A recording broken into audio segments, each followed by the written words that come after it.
Praise God. At sa gabing ito po ay tayo po ay narito po muli sa Thursday evening. At I hope and I pray na tayo po ay patuloy po na magkakaroon tayo ng buhay sapagkat ang ating pag-aaralan po sa ngayon, this time is we are going to talk about the giver of life. And that is no other than the Lord Jesus Christ. He is the true vine at ang pamagat po natin, the true vine abiding in Christ. At dito po sa teksto po natin, ito po ang pamagat po ng ating mensahe, ang tunay na puno at walang ibang nais po na ipaabot po sa atin ng Panginoon that we should be abiding in Christ. Dapat po ay patuloy tayo na nasa ating Panginoong Jesucristo. Alam nyo, mapalad po tayo dahil napakaganda po nitong mensaheng ito na kung saan this is the author of life. The giver of life, the giver of salvation, at higit sa lahat, He is the author of love. Kaya nga, napaka-inam po na maunawaan natin ng husto ang kanyang banal na salita sa gabing ito. Sapagkat truly, wala na pong akong ibang masasabi kundi siya, ang Panginoong Hesus, ang pinanggagalingan ng ating buhay. At siya po ang nagbibigay po sa atin ng patuloy na pananagumpay. Last Friday po, ang mensahe po na binigay po ni Pastor Dave ay yung cultivating our relationship sa Panginoon. At yan ay ang deepening our love for Christ. Salamat sa Panginoon dahil maganda yung mensahe. Pero ito sa ngayong gabi po, ito po ang mainam at pinakamalalim na pag-aaralan po natin. Sapagkat lahat po na pinag-uusapan natin dito po sa every time na tayo po ay merong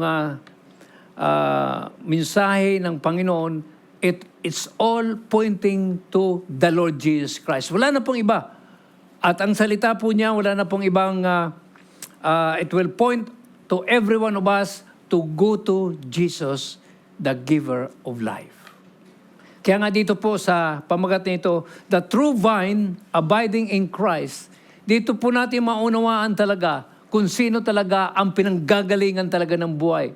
And we are so blessed, we are so masabi po natin na talagang mapalad tayo dahil nakilala natin po ang tunay at buhay na Diyos na pinanggagalingan at ang bibigay ng buhay sa atin, walang iba ang ating Panginoong Jesucristo. Amen? Palakpakan naman natin ating Panginoon. Hallelujah.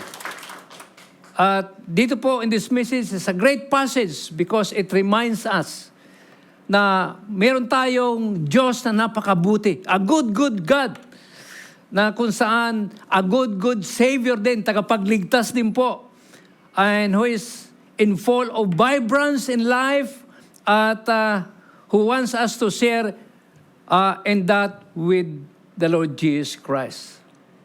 Pero alam nyo minsan ang mundong ito, iba po ang pagkakilala sa ating Panginoong Hesus bilang Diyos na makapangyarihan.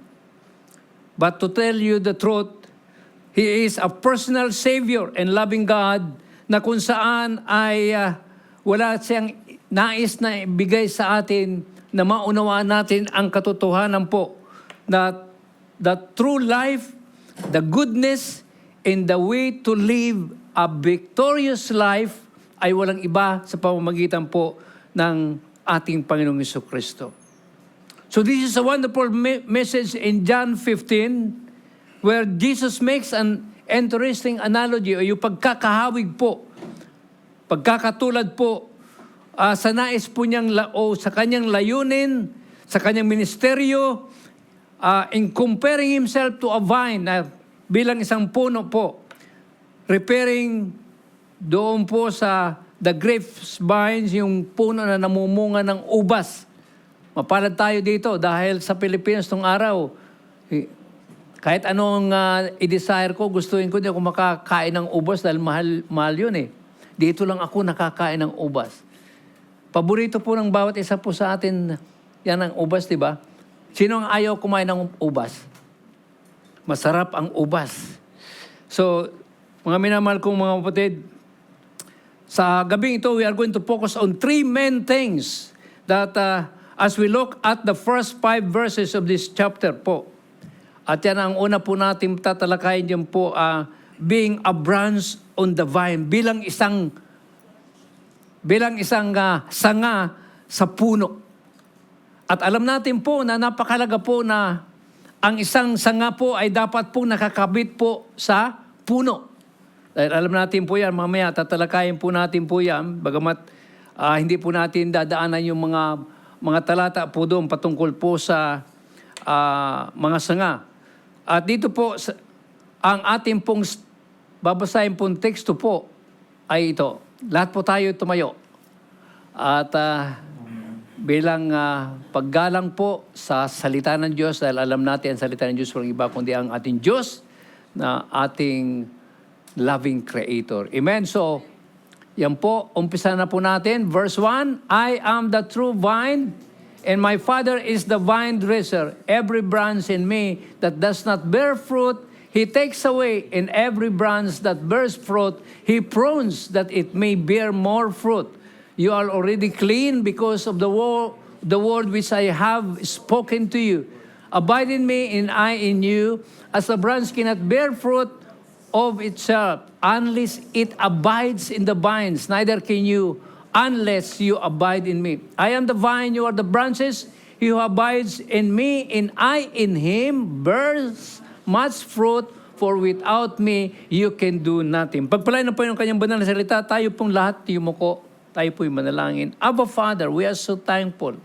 We are so blessed once again, Lord God, that we are in your awesome presence of God. Salamat po, Panginoon, dapagat kayo po ang Diyos po, Panginoon, na patuloy ng inyo pong desire, Panginoon. Patuloy kami makaniig, patuloy kami magkaroon tayo po ng fellowship sa bawat isa, Panginoon. Sapagkat bilang mga anak mo, kami po'y minamahal mong mga anak, Panginoon. Salamat po, Diyos, sa gabing ito, and we just entrust unto you, Holy Spirit, that it is you, ikaw po, Holy Spirit, ang magbibigay po ng kaunawaan, karunungan sa bawat isa po sa amin. Lord, ang dalangin ko, Lord, breathe on us. As we study of your words, Lord, give your Spirit and give your life to us. Lord, thank you for the life that comes from you. And through your words, O God, tonight na aming pag-aaralan, salamat, Panginoon, sapagkat patuloy kaming magiging isang mga anak mo na kung saan naroon po ang iyong banal na salita at naroon po ang layunin mo na patuloy kayong mabigyan ng isang tunay na buhay na kasiyasiya at buhay na mananagumpay, Panginoon. Sapagkat tunay nga, O Diyos, wala pong paparoon po sa inyong pangako ang buhay na walang hanggan sa langit isang araw, kundi ang mga anak mo na mananagumpay, Panginoon. Salamat sa gabing ito sa inyong pagtuturo po sa bawat isa po sa amin. And this is our prayer in Jesus' name. And all God's children will say, Amen. Hallelujah. Once again, palakpakan natin ating Panginoon. Hallelujah. So nandun po na kung saan po ay, ang sabi po doon, I am the true vine. Na kung saan ay talagang napakainam po na maunawaan po yan. Na sabi diyan, ako ang puno. At ang kanyang ama ay yung nag-aalaga ng mga puno na itinatanim. So, every branch, sabi dun sa verse 2, every branch in me that does not bear fruit, He takes away. And every branch that bear fruits, He prunes that it may bear more fruit. Ay, ibig sabihin dito, ang ating Amang Diyos, ang siyang nag-aalaga. At ito ang ginagawa po niya, na kung saan po, the first thing to note are the first 2 words of this passage po. Ano po yun? Yung I am. Na kung saan patungkol po yun sa ating Diyos. At kung ating pong titignan po, halos lahat, ito po yung sa lumang tipan na kung saan, kung paano tinawag po si Moses, ito ang sinabi sa kanya, ng ating Diyos. Kung magtatanong sa iyo, Moses, kung sino ang nag-utos sa iyo, sabihin mo sa kanya, I am. At yun po, we've talked about this before, but throughout John's Gospel, dahil doon po natin makikita po na kung saan ginawa ito ng Panginoon, na kung saan ito po'y patungkol sa kanya, I am. And the significance of these two words, I am, is that they are the same words that God uses in the Old Testament. Especially doon po sa aklat po ng Exodus po. At nariyan po ang sinasabi ng I am, the true vine, and my Father is the vine dresser. At yun po ang kanyang ginagawa po dyan. Okay? So, dito po, sinabi ng Panginoong Hesus po, Jesus said, I am the bread of life. Jesus provides the nourishment for the human soul. Yan po ang ating Panginoon. That is the attributes. That's yung pangalan ng ating Panginoon. I am the light of the world. Jesus shines the moral goodness and glory of God in a world which is darkened by sin. At dahil sa Panginoong Jesucristo, at tayo po nakakilala sa ating Panginoong Jesucristo, nasa atin po ang ilaw ng mundong ito. I am the good shepherd. Jesus is the one who leads and protects His people. Ganun po tayo, inaalagaan ng ating Panginoong Hesus, na kung saan siya po ang tagapangalaga, siya po yung, kumbaga sa mga tupa, siya po yung, anong pangalan na nag-aalaga ng tupa? Pastol. Okay? Sabi po dito, I am the gate. Siya po yung pinakapintuan. Jesus provides protection for His people. Hallelujah. And I am the resurrection and the life. Jesus provides the hope of eternal life. Wala na pong ibang makapagbibigay po ng buhay na walang hanggan kundi ang ating Panginoon Jesucristo. Ito po ang ibinibigay niya sa atin, ang pangako po niya na eternal life, yung buhay na walang hanggan. At yung huli po, I am the way, the truth, and the life. Jesus provides the way to eternal life. Kaya nga, ang sino man na naghahanap ng tunay na daan, siya ang daan. Ang tunay na naghahanap ng katotohanan, walang iba kundi ating Panginoong Kristo, ang tunay na katotohanan, at ang tunay na buhay ay walang iba kundi ang ating Panginoong Kristo. Alam nyo, napakapalad po natin na nakilala natin ang tunay at buhay na Diyos. At kung ito po ikukumpara natin sa iba pang mga sinasabi mga leaders ng mga iba-ibang mga religion, it's only the Lord Jesus Christ who can give a true kind of life. Wala na pong iba. Kasi yung mga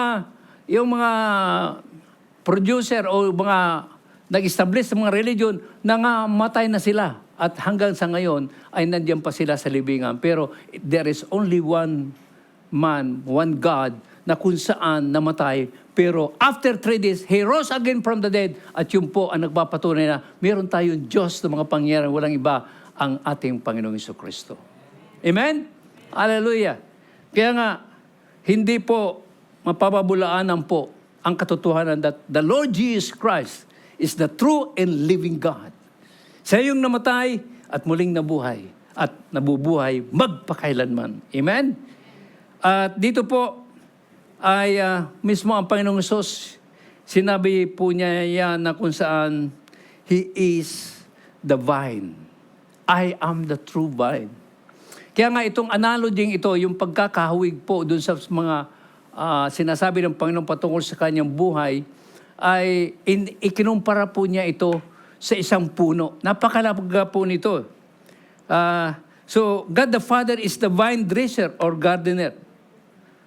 Kaya nga, tayo ng mga mananampalataya sa ating Panginoon Jesucristo, hinahantulad po tayo sa bilang mga sanga. That kung saan we are attached to the vine para po tayo po'y mamunga. Amen? Tingnan niyo po ang puno. Saan ang gagaling po yung bunga? Sa sanga. At kinakailangan yung sanga niya para mamunga, kinakailangan po nakadikit po yan. Nakadugtong po yan. Kaya nga, as a Christians, we are attached to the vine in bear fruit, which refers to the good works and our spiritual growth, which is the result of one's relationship to the vine to Christ Jesus. Kaya nga, ang isang puno po, yan po ay kinakailangang inaalagaan para mamungang lalo po. To produce fruits apart from the vine. A vine branch cannot survive off of the vine. Ibig sabihin po dito, ang isang sanga, hindi kailanman siya mananatili na sariwa, malakas, malusog, kung hindi po yan nakakabit sa puno. Diyan kung saan ito ay ang ating Panginoon Jesucristo. Tandaan po natin po yan. Kaya nga napakalaga po sa atin, mga minamahal ko mga mananampalataya, na tayo'y patuloy po na nakakabit, nakadugtong, at tunay na mayroong relasyon sa ating Panginoong Jesucristo po. Kasi kung hindi, tulad tayo sa sanga na walang buhay. Kaya kung titingnan natin yung mga succeeding verses po nito patungkol sa sanga, ang isang sanga, doon sa katotohanan, kapag hindi ka nakakabit sa puno, ano mangyayari sa iyo? Ha? Mamamatay ka. Talagang siguro pwede mong gawin na lang para maging useful ka ay ipanggatong ka na lang. Huwag naman. Kaya nga, ito po ang katotohanan. Kaya nga, neither can a Christian exist apart from Christ. Kaya't kailanman ang isang Kristiyano na mapahiwalay po siya kay Kristo Jesus, hindi po magkakaroon po ng buhay. Kaya napakalaga po na kahit anong mangyari po, mga minamahal ko mga kapatid, kailangan po parati po tayong nakadugtong po sa puno na walang iba kundi ang ating Panginoong Jesucristo. Dito po, sinabi po ng Panginoong Jesus, ang dalawang bagay po, the two types of branches in these verses. These are the branches which do not bear fruit, yung mga sanga na hindi namumunga. At yung mga sanga na kung saan namumunga naman. And this is a reference to the two different types of people within the church. Ito po yung makikita mong dalawang klaseng tao sa simbahan. People who believe in the gospel and those who do not. Yun po yung mga namumunga, yun po yung naniniwala po sa Ebanghelyo ng Panginoong Jesucristo. At doon sa mga hindi namumunga, yun po yung hindi naniniwala naman sa Ebanghelyo ng ating Panginoong Jesucristo.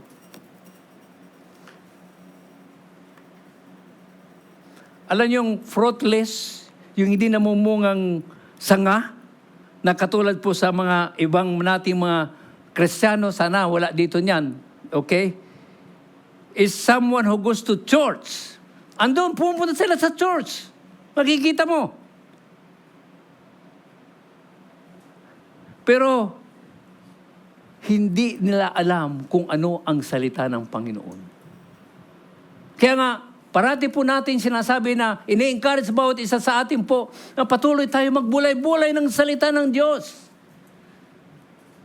Kasi, yun ang ating buhay araw-araw. Kaya nga, they might say they are Christian. Maaaring sinasabi na sila po yung Kristiyano.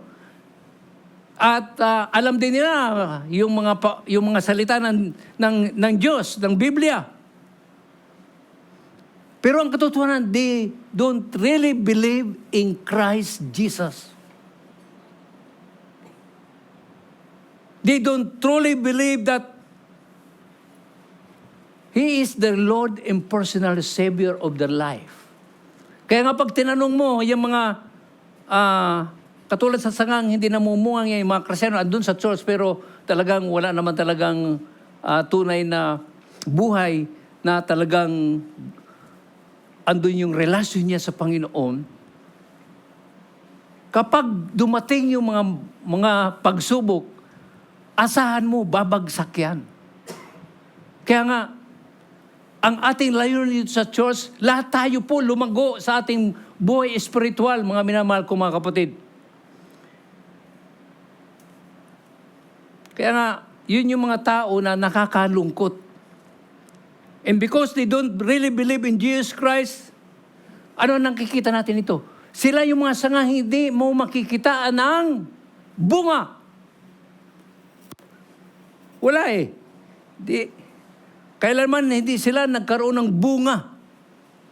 Kaya nga pag tinanong mo sila, gaano ka nakakasiguro na ikaw ay pupunta sa langit pag ikaw ay namatay? Eh hindi nila alam yun eh. Mababaw lang eh. Gusto nila pumunta lang dito sa church, siguro, parang yung dati lumang buhay natin. Ako nung araw, yung nandun pa ako sa lumang buhay ko, pupunta lang ako sa simbahan kasi gusto ko, pag mayroon akong bagong biniling damit, sapatos, punta ako sa simbahan. Pero iba ang aking pinapakinggan. Ang aking hinahanting, yung mga chicks. Di ba? Yeah. Chicks hunter. So, yun po. But it's not that they never believe in the first place. Tandaan po natin, we are. At ito po ay walang iba pinapatungkulan dito ng Panginoong Kristo. Nung sabihin niya ito, na patungkol sa the vine and the branches, ay during the time na siya ay nandun po sa kanyang mga alagad bago niya dalhin po yung kanyang sarili mismo doon sa cross ng Kalbaryo. At ang kanyang pinapatungkulan po dito ay walang iba kundi po si Judas. Si Judas, kailanman hindi siya naging tunay na Kristiyano, kailanman hindi siya naging believer, followers ng ating Panginoon Kristo. He was one of the 12 disciples who had departed from Jesus at the end of the chapter 3 po. Makikita po natin po yan. It's not that Judas was a believer in Jesus. Na para bang isang believer po ng Panginoong Jesus na, anong tawag doon? Pag yung, dumarating doon sa Kristiyano na, pagkatapos lalayo siya sa Panginoon. Pero Kristiyano pa rin siya. At there will be a time na talagang babalik po siya. Pero kay Judas, Judas never believed in Jesus in the first place. Hallelujah. Kaya nga, ang ating Panginoong Kristo, nandun po, every branch that does not bear fruit, He prunes that it may bear more fruit. Yun ang gusto ng Panginoon. Patuloy po tayo mamunga. Kaya nga, marami tayong ginagawa. Alam niyo po ba, dahil tayo mga sanga, ito yung trabaho po ng ating Amang Diyos na kung saan ay inaalagaan tayo. Kaya doon, yung mga sanga na hindi namumunga, anong ginagawa niya? Inaalagaan niya yon. Nililinis niya at minsan pinuputol yung mga sanga-sanga na hindi naman talaga malusog, hindi naman talaga fresh. Maaring yan ay dry na, para po siya ay mamunga. Katulad din po sa atin. Maraming ginagawa sa atin ng ating Panginoon na kinakailangan po meron siyang ginagawang marami pang pagbabago na gusto ng Panginoon baguhin sa atin. At yan sa pamamagitan po, i-prune po tayo, linisin tayo ng Panginoon. Ang ating Panginoong Hesus, hindi pa tapos sa atin, sa ating mga ginagawa. Even me, hindi pa tapos ang Panginoon sa akin para ako'y maging tunay na malinis sa kanyang banal na harapan. We are not yet perfect. What the important thing is that bilang tayo mga sanga, dapat po patuloy lang tayo nagsasabing, yes Lord, kahit masakit. At yan ay ginagawa po na paglinis ng ating Panginoon, masakit yan. Yun po'y minsan dinidisiplina po tayo. Maraming bagay. In the Old Testament, nandun po, marami pong ginagawa. At dito po, ang pinapatungkulan po dito ng mga sanga na hindi namumunga katulad ng Israel, they belongs to the vine, pero hindi kailanman sila namunga tulad ng inaasahan ng Panginoon. Kaya hanggang sa ngayon, hindi sila naniniwala ang mga Hudyo sa ating Panginoong Kristo. But there will come a time that they will really realize dahil sila'y katulad din natin ng mga sanga na dapat lamang makakabit po sa pinakapuno na walang iba kundi ang Panginoong Kristo. And they should really believe on the Lord Jesus Christ. Hallelujah. Kaya nga, bago po siya pumunta doon sa krus ng Kalbaryo para bayaran po niya ang ating mga kasalanan, Jesus said to His disciples, I am the true vine. I am the true vine. Ako ang tunay na puno. Kaya nga, kung ating pong ito ilalagay sa ating mga isipan, sa ating puso, espiritu, tayo yung mga sanga. Imposible kang makapamuhay ng masaya, ng mananagumpay, at patuloy na nandun ang banal na presensya ng Panginoon kung hindi ka nakakapit po sa puno. Naghanap nga ako ng sanga ng ubas eh. Mga vine, yung vines ba? Wala akong makita eh. Sabi ko, iniisip po, saan kaya? Yun, kung merong nakatanim sa mga paligid natin na yung bang mga, parang mga upo, yung mga beans, pwede yun. Parang mga ano yun, vines yun eh. So, yun ang sinasabi ng Panginoon. Dinideclare parati ng Panginoon that I am the vine. I am the true vine po. So, nandun po ang katotohanan po. Kaya nga, again, to believe in the Lord Jesus Christ, everyone should be in the vine. Tayo po yun ng mga sanga na dapat po na tayo po'y maging tunay na mga sanga doon sa tunay na puno na walang iba kundi ating Panginoon Kristo. So, doon sa mga sanga na tulad po natin, para po tayo mamunga ng sagana, kinakailangan patuloy tayo nagpapaalaga sa ating Ama. Na kung ano man ang gusto niyang gawin sa atin, dahil sabi ko nga sa inyo, we are not yet perfect, marami pang ginagawa, marami pang pagbabago ang dapat na gawin po natin sa ating mga buhay. Dapat po, we just surrender our life to the Lord Jesus Christ. Because that's the true being connected to a vine. For the branches which bear fruit, nandun po ang buhay. There is life. Because yung nag-aalaga sa atin ng ating Amang Diyos na patuloy tayong nililinis, pinoprons, kinocultivates, ang mga sanga, nagbibigay po yan po sa atin para tayo po ay lalong mamunga. Amen? Being pruned by the vine dresser. Kaya nga dito po makikita po natin po na kung saan Hebrew 12:6, the Lord disciplines the one He loves and chastises every son who He receives. Bilang tayo mga anak, nakakaranas tayo minsan po ng pagdidisiplina sa atin ng Panginoon. Sabi nga sa James 1:2-4, count it joy, my brothers, when you meet trials of various kinds. Na sa kabila ng mga pagsubok niyan, minsan yan po yung ginagamit ng Panginoon para tayo po ay i-prune ng Panginoon, malinis ng Panginoon, at para tayo lalong mamunga. At ang sabi ng Panginoon, ng salita ng Diyos, James verse 2 po, kung meron man tayong nararanasan ng mga pagsubok, mga trials, mga problema, na kung saan ay marami, hindi tayo exempted po doon, ang sabi doon, ibilang muna, yun ay isang kagalakan. My brothers, when you meet trials of various kinds, for you know that the testing of your faith produces steadfastness.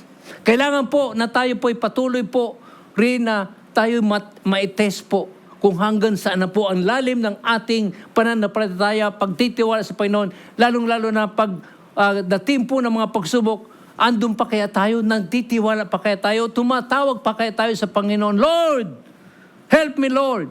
Lord, you are my strong tower. Nandun pa kaya? And let steadfastness have its full effect. Kasi ang gusto ng Panginoon yung talagang mananagumpay ka talaga na kahit anong mangyari, alam mo, hindi ka pababayaan ng Panginoon. And you will remain steadfast and be victorious dahil you know that the greatest and powerful God is with you, and that is the Lord Jesus Christ. That you may be perfect and complete, lacking in nothing. Wala kang pagkukulang.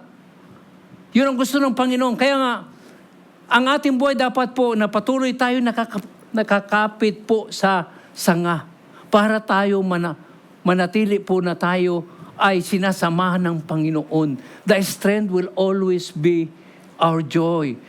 Our joy will be our strength from the Lord. Kaya nga, napakainam po na ito po'y maunawaan natin po. Kaya nga, being prone by the vine dresser po, patuloy tayong nililinis talaga ng Panginoon. Kaya nga, every branch that does bear fruit, He prunes that it may bear more fruit. Kaya nga, sa kabila na namumunga na, pero ang gusto ng Amang Diyos sa atin, lalo pa tayong mamunga ng higit pa. Kaya ang gagawin ng Panginoon sa atin, patuloy tayong lilinisin. Minsan masakit maglisim kasi pinuputol niya yung mga sanga-sanga wala ng mga silbi. Mga useless na. Minsan masakit yun eh. Lalo-lalo sa ating buhay, di ba? Marami po sa ating mga buhay na nakakunik pa dyan na kinakailangang putulin yan. Lalo-lalo ng mga bagay na hindi naman nagbibigay ng kalawatian sa Panginoon, puputulin niya ng Panginoon. Katulad na lamang po sa mga desire natin, sa mga gusto nating mangyari. Anong gusto mong mangyari? Magkaroon ka ng magandang sasakyan. Pagkatapos, nabigyan ka ng sasakyan ng Panginoon, pero nakalimot ka naman. Yung wala ka pang sasakyan, wala kang ibang hinihiling sa Panginoon, kundi, Lord, bigyan niyo kami ng sasakyan, talagang kami po'y mananatili talaga sa iyo. Magbibigay kami ng tithe sa iyo, Panginoon. Pero mabigyan ng sasakyan, hindi na makita sa church. Pero gusto nila yung parating malamig. Lalo ngayon, tag-init na ngayon, di ba? So, salamat sa Panginoon. At yes, tandaan natin, napakahalaga po ng salita ng Diyos. All the Scripture is breathed out by God and profitable for teaching, for reproof, for correction, and for training in righteousness. Hebrews 4:12 says, the Word of God is living and active, sharper than any two-edged sword, piercing to the division of soul and of spirit, of joints and of marrow, and discerning the thoughts and intention of the very heart. Kaya nga napakalaga po ang salita ng Diyos. Ang salita ng Diyos, yan po ang maggagabay po sa atin. At yan ang magtuturo sa atin po paano tayo patuloy na mamuhay ng sagana po dito sa mundong ito. Kaya nga, yan ang gagawin ng vine dresser po. Na patuloy tayong, they have to cut away the vine for the good of the vine. And then the vine dresser starts cutting. It seems cruel, parang hindi maganda, masakit. Pero bilang vine dresser, naglilinis po sa atin ng ating Diyos. Alam niya kasi yung ating mga buhay na dapat na patuloy niyang nililinis para tayo ay lalong mamunga. Minsan ayaw natin eh. Magpalinis. Ayaw natin na, Lord, tama na. Wag naman, tama na. Naibigay ko na sa yung siyam. Wag mo nang yung pang-sampu na huli. Sa akin na lang yun. Mayroon ka pang kondisyon sa Panginoon. God brings about things in our lives, sometimes for our growth, that can seem painful, that can seem harsh, that can seem unfair. But all these things that the Lord is doing to us, His ultimate goal, para tayo po'y mamunga. Amen? Na kung saan wala ka ng pagkukulang pa. And God has to prune us. Kinakailangan talagang tayo. Busisiin ng Panginoon.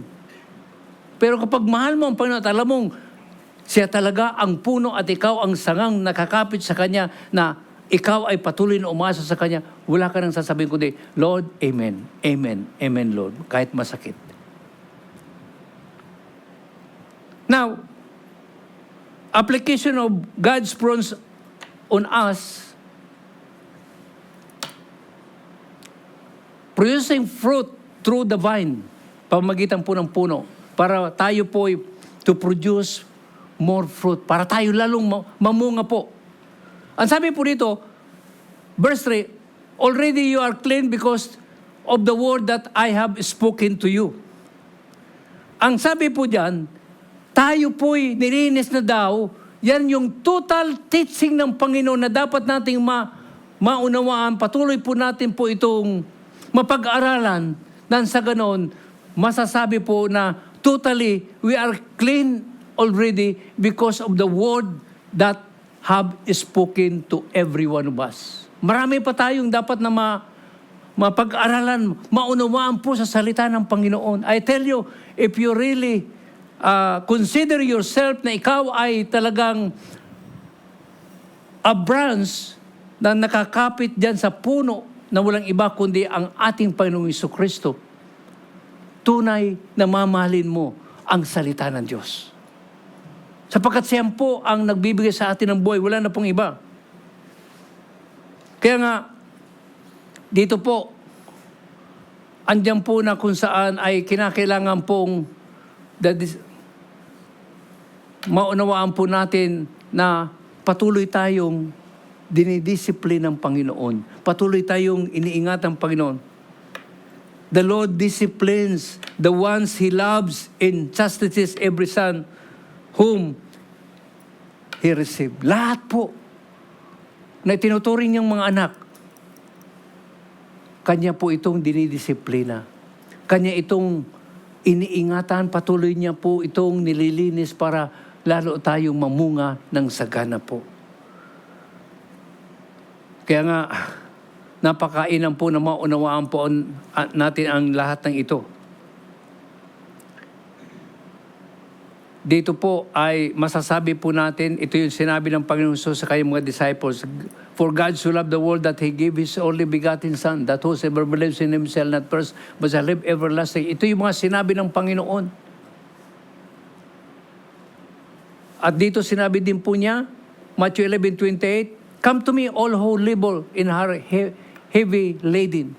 Ito po yung mga panawagan ng Panginoon na kung saan kapag tayo ay nangangailangan, nandyan halos lahat, mga powerful verses po na kung saan ito ang dapat natin pong pinapanghawakan po. Na kung saan tayo may nabibigatan, naman po ang mga challenges, problema po natin. Ang sabi ng Panginoon, come unto me, all those who are heavily laden, I will give you rest.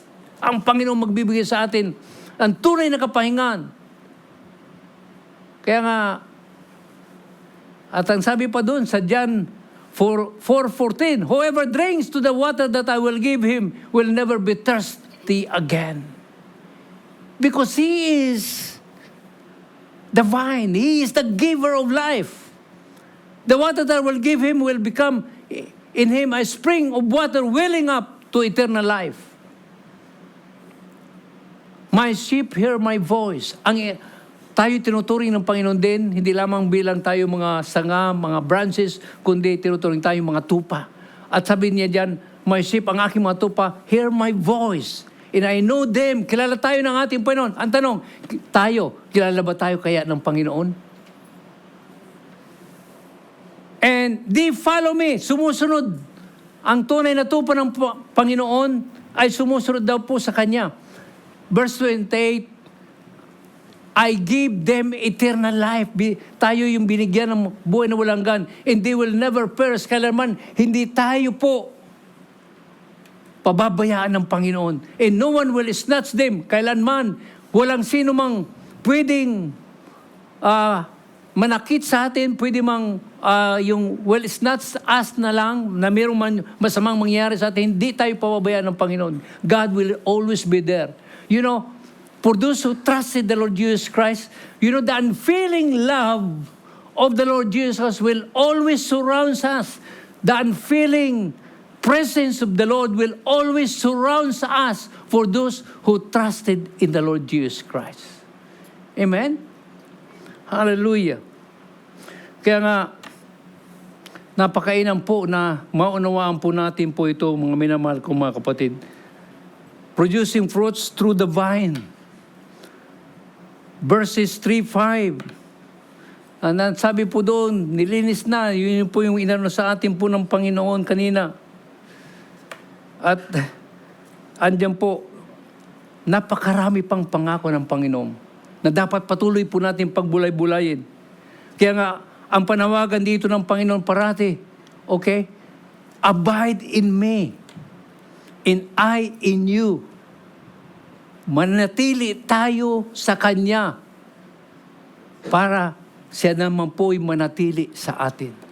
Alam niyo, binigyan tayo ng freedom, kalayaan ng Panginoon para sabihin sa Panginoon, Lord, be with me. Be with me, Lord.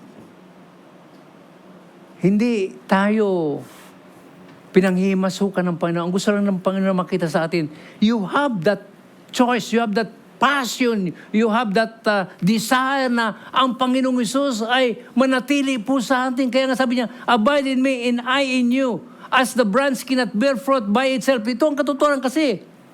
Kung bakit kinakailangan po tayo parati pong andun yung ating intimate, personal, deeper relationship with the Lord, dahil ang isang sanga po, hindi tayo pwede makapamunga ng sagana kung tayo po hiwalay. Unless it is abides, hanggat hindi tayo nanatili po sa puno, neither can you unless you abide in me. Wala tayong magagawa. Tingnan niyo po, pag-aralan niyo ng mainam po yan. Yan ang katotohanan. Pero ganun tayo kamahal kasi ng Panginoon eh. Na kung saan hindi tayo kailanman pababayaan ng ating Panginoon. These are some Bible passages where the metaphor is just so simple that on the other hand, there's nothing else that needs to be said itself. Explanatory. Beautiful. Simplicity. Psalms 23 is one of those passages. Hallelujah. Kaya nga, dito po, sinasabi ng Panginoon, abide in me. Amen? At yung verse 5, I am the vine, you are the branches. Again, Jesus reminds us that He is the vine. Siya yung puno na panggagalingan ng ating mga buhay, ng ating, para tayo mamunga. Walang iba kundi ang ating Panginoon sa Kristo. Again, Jesus reminds us for that.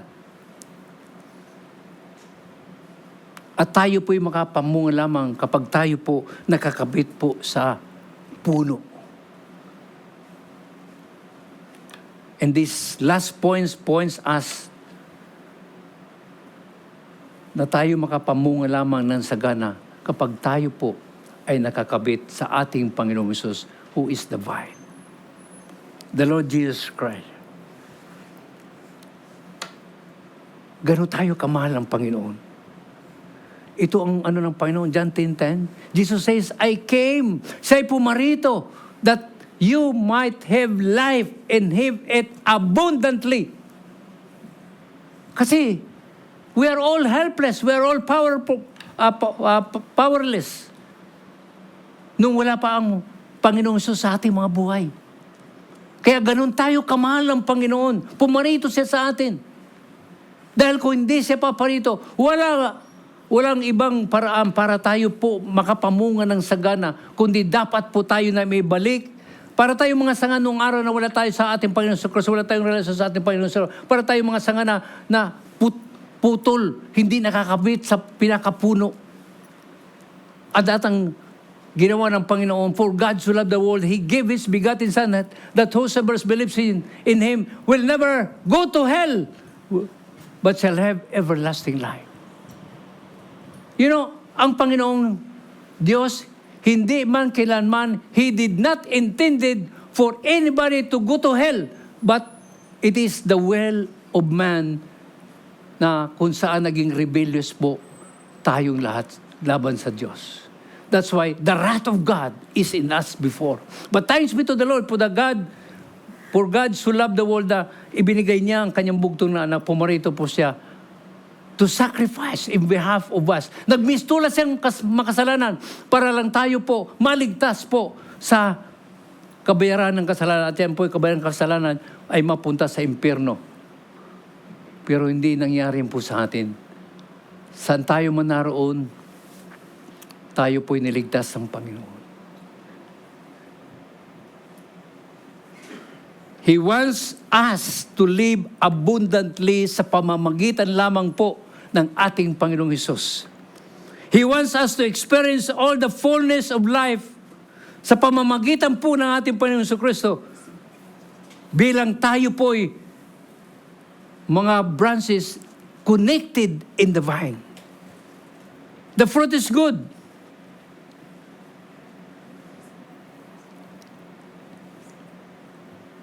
Kaya nga gusto niya, pamamagitan natin, marami pong makita po sa atin na mga mabubuting bunga ng ating buhay bilang tayo po nasa Panginoong Jesucristo.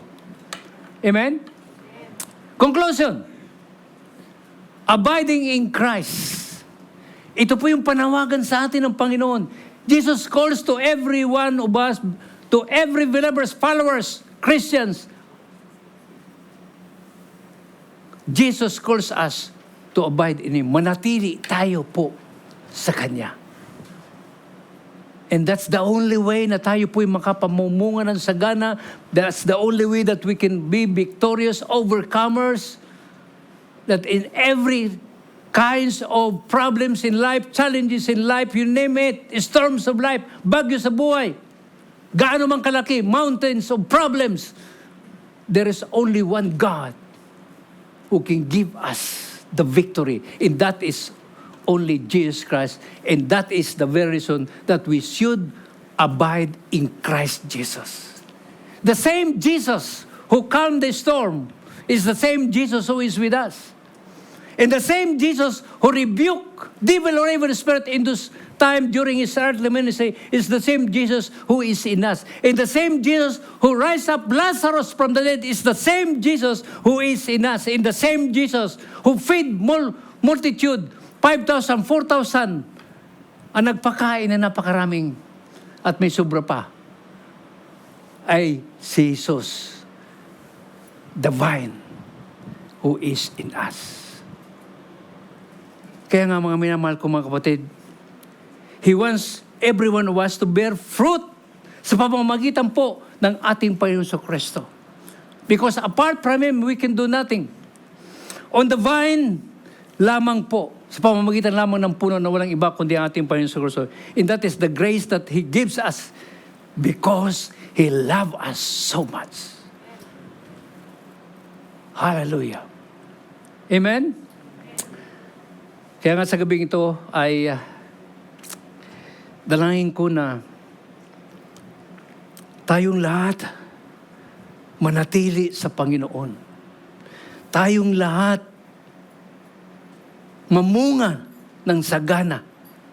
Tayong lahat ay meron tayong buhay na talagang nandun, a surrendered kind of life so that we can enjoy our daily walking with the Lord Jesus Christ. Habi ko nga sa inyo, napakapalad po natin dahil ang Kanyang pag-ibig sa atin ay patuloy na nakapaligid sa atin. Sa lahat ng sitwasyon ng ating buhay, nandiyan ang Panginoong Jesucristo sa atin. Kaya nga, ang dalangin ko, maging malalim yung relasyon niyo po sa Panginoon. Dahil magkakaroon lamang tayo ng masaganang buhay sa pamamagitan lamang ng ating relasyon. Relasyon na kailanman hindi mapuputol. Anumang challenges, anumang problema, anumang mga pagsubok sa buhay natin. Just call the name of the Lord because those who calls the names of the Lord will never be put to shame. Because that's how He loves us. He cares for us. Kahit kaano man po ang matinding pagsubok na mararanasan ng bawat sa atin, always put in your heart that there is the true vine na nagbibigay ng buhay para tayo mamunga ng sagana, walang iba kundi ang ating Panginoon Jesucristo. Amen?